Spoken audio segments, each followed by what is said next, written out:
So I'm Scott Howland, yeah, I began kind of writing in general when I was writing for TV.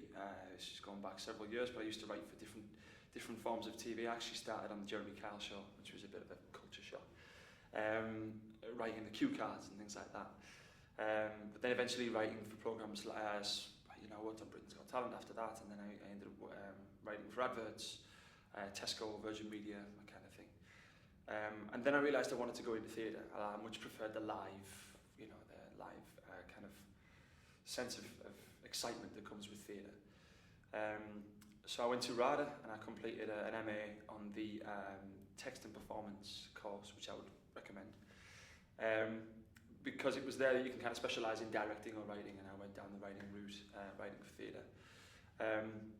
And you learn, above all, you learn not to be scared about giving it a go.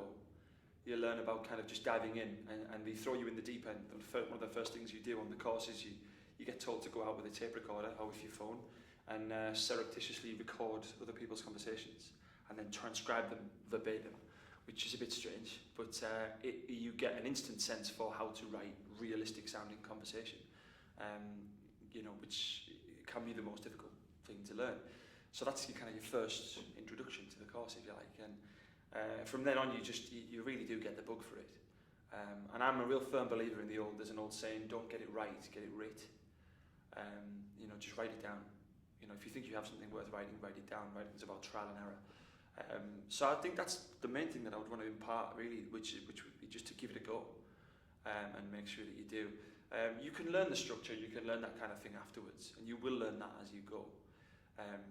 But it's really nice to kind of, to make sure that you've just got the confidence to give it a go. But essentially, all stories are the same form. You have conflict, and resolution, I suppose. But if you're going to do, which I tend to the version I tend to teach is a 3-act structure to begin with.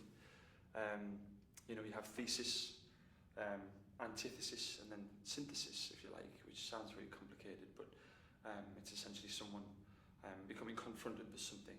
They meet their opposite, they meet an opposite version of themselves, and they have to come to terms with that opposition. You get a midpoint, and then they resolve that, or they conflate the two to find some sense of equilibrium. And all stories are that form.